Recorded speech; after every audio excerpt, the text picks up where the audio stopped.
Hello. All right, you overpaid sons of...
Hello, friends.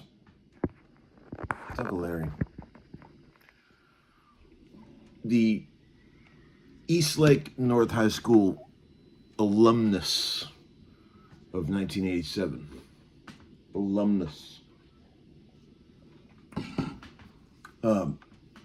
As I've mentioned before, I have made the Eastlake North High School notable alumni list, but I had to ask them because they didn't want to put me on there.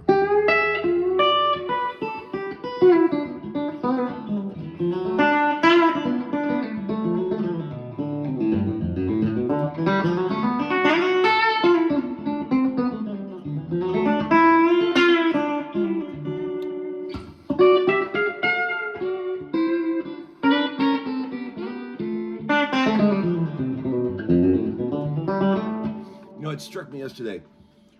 We're living in the age of guitar right now.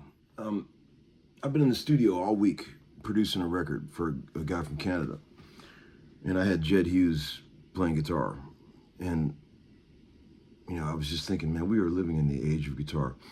He was playing some stuff on the session that was like Grady Martin came to life, and there he was. It's like, and Guthrie can do that too. It's like, I was thinking to myself, how many guys left on this planet can pull the Grady Martin card and really take you there when it's time?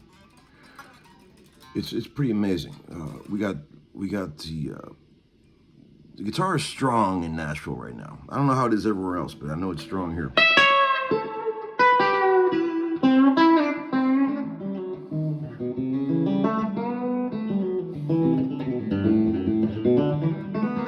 I'm just trying to catch up to those guys, trying to catch up. But it's fall break week for the boys in school, and that's been exciting. I'm sorry I haven't been around. I've been so busy. Oh my God. Been really busy. But all is well. Enjoying this weather immensely.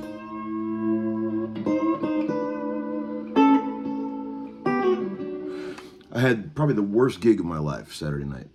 I was laughing about it with the guys on the session, talking about how, you think you got this stuff wired. Like I've been doing this for a long time.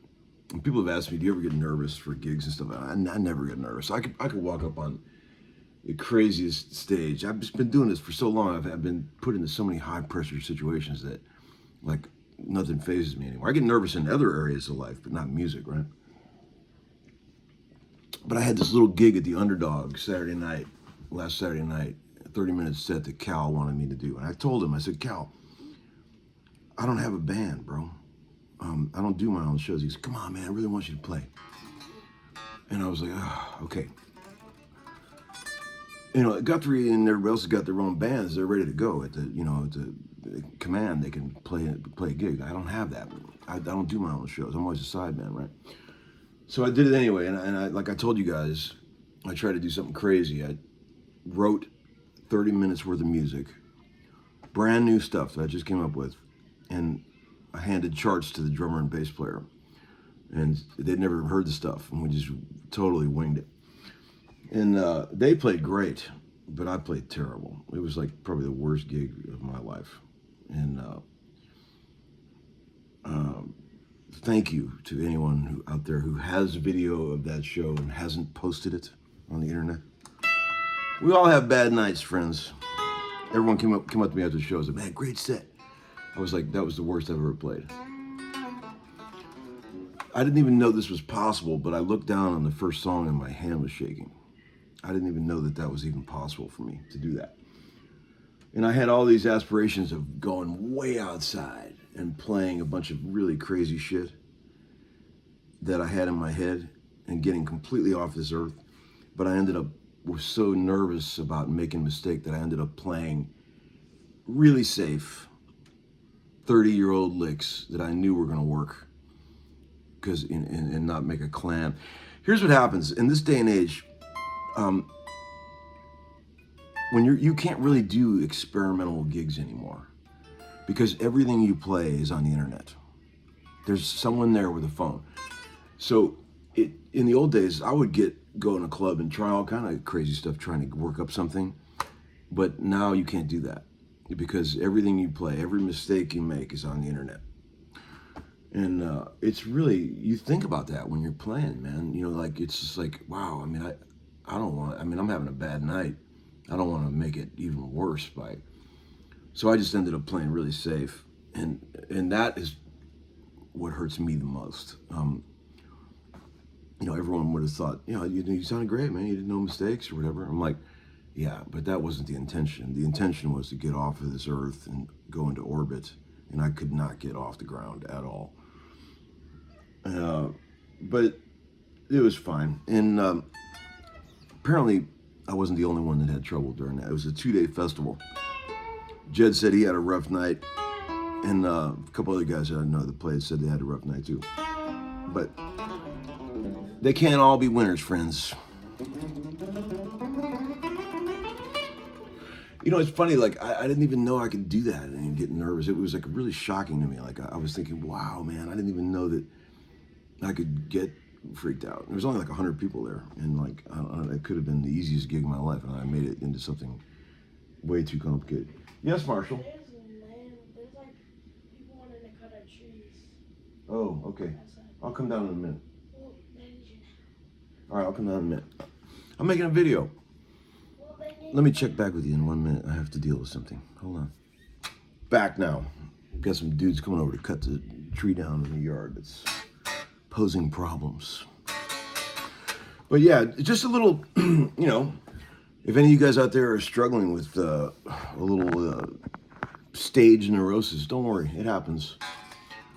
You know, I've chatted with a couple friends since then, you know, like Brian Sutton was talking about how it happens to him once in a while, and everyone, it happens to everyone. None of us are impervious. But man, what a weird feeling, you know, when you look down and you're like, wow, whose hands are these? Here's a great book, one I told you about. I just got it in the mail. I realized I didn't even have a copy of it anymore. So I bought a new. These are getting expensive. I think I paid like $75 for this book, but this is a killer book, man. This is the one I told you about. Amazing. Open right to the P-Base page. But you got to get this book if you're a Fender fan. There's just so much great stuff in there. And I love the way that guy Richard Smith wrote it. It's got some great text because he worked with Leo side by side for a long time. Talks about finding his glass eyeballs in a box on the shelves. Pretty cool. Leo had a glass eye. Did you know that? What was I going to tell you? Oh, the new CDs are coming out. Don't worry, they're not sold out yet. They haven't been posted to that Baked Alaska website yet, but they're coming. And I'm going to try to get a link. There's a link where you can vote to nominate In Stereo for a Grammy for engineering. So I'm going to try. Guthrie knows more information on that than I do. I'm going to try to find out. There's some kind of voting thing. So wouldn't that be amazing if we won a Grammy for our silly little record? That'd be fun, wouldn't it?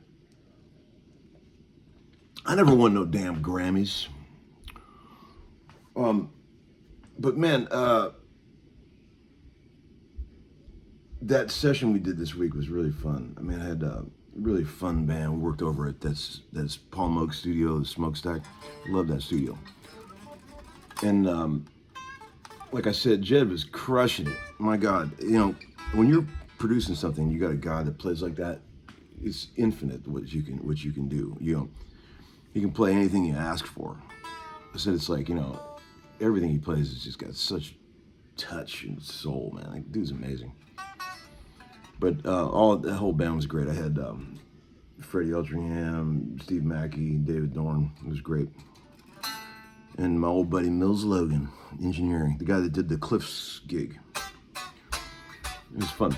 I think that's it for now. I just wanted to check in. I know it's been a while. I've been delinquent. Loving this guitar. It's old 53 Blackguard. This thing is cool. I've been working on it. I put some new Glazer saddles on it. Glazer's got these in stock now. Glazer Instruments, compensated brass saddles. They work great. Funny story. Well, not so funny, really. Just got lucky. The day I brought this guitar is all original, you know, except for the frets. I took it up to Nick at Glazer's because I was tired of fighting with the out of tune, you know, original saddles. And he just real quickly threw these on there, and he goes, man, you know, take care of these original brass saddles, you know. I said, yeah, great. So I put them in a little bag and put them in my pocket. I was going back to a session, and my intent was to take them home and put them in the original case, you know, let's keep them safe. And I got home that night, and the next day I was thinking, man, where the hell did I put those saddles? And I looked all around the house, and I couldn't find them, and I was like, oh shit. So I called my cartage guy, the guy that delivers my gear to the sessions. I said, man, did you happen to see a little bag of saddles, you know, guitar parts? He said, no, man, I didn't see anything like that. So I was about to call the studio and see if anybody had found it there. And right when I was getting into that, Nick from Glazer's texted me and said, man, I was walking around in the parking lot at Glazer's this morning and I found this really cool old brass saddles for a Telecaster. You know anybody that might need them? They just fell on the ground and nobody picked them up or ran them over. You get lucky once in a while, friends. The guitar parts gods were with me that day.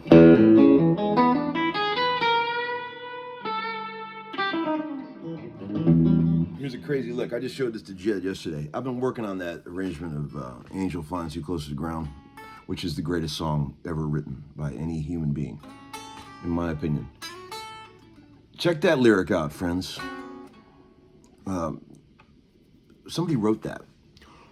Willie sat his ass in a room and wrote that song. That was written by a human being. It's perfect. It's beyond perfect in every way. But there's a lot of, it's in the key of A, and there's a lot of places where it walks from the 5 back up to the 1, you know. And there's a lot of ways you can do that, you know. You can do it like that. You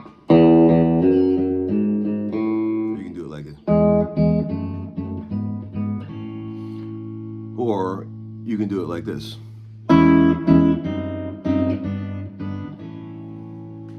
Or you can do it like this.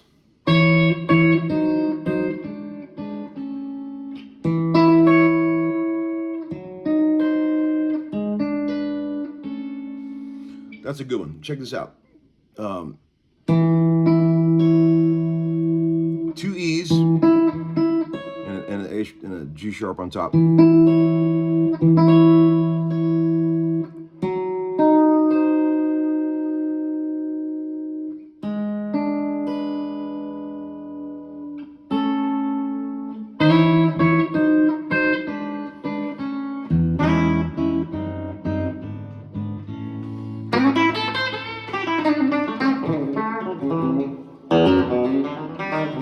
That's your old counterpoint where you got one going up, one going down. You know, kind of like steel licks. A lot of pedal steel licks have this. Paul Franklin is the master of these insane licks where some notes are going on up the scale and some are going down all at the same time. It's this beautiful note cloud. He's great at that.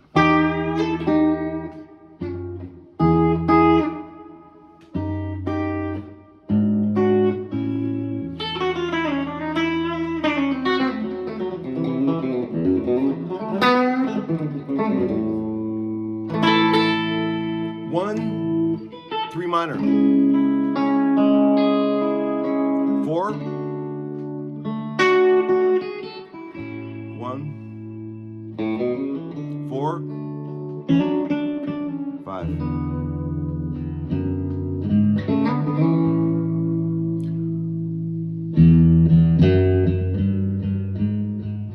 The second part.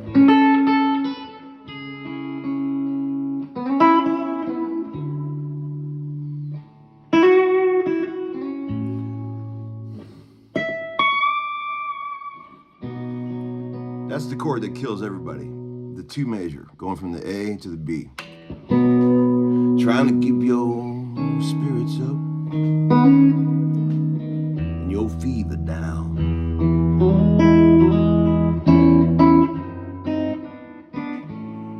And I knew someday you would fly away. Walk down from 4. Love's the greatest healer to be found. 5.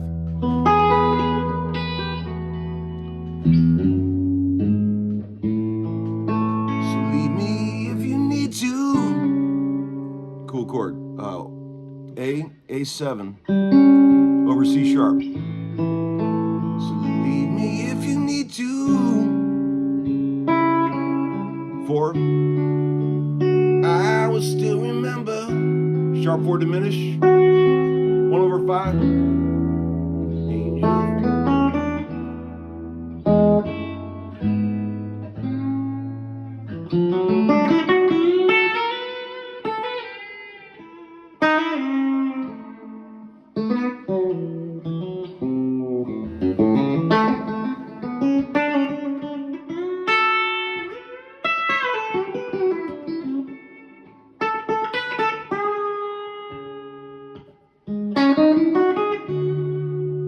All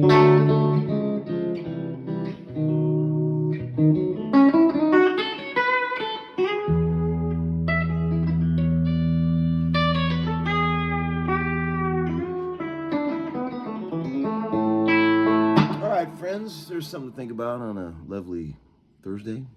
Have a great day. See you later. Happy fall.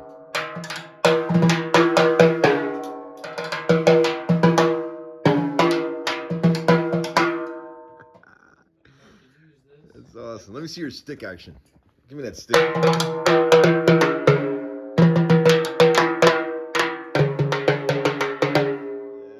Did you learn all that from listening to Gloria Estefan? Tito Puente.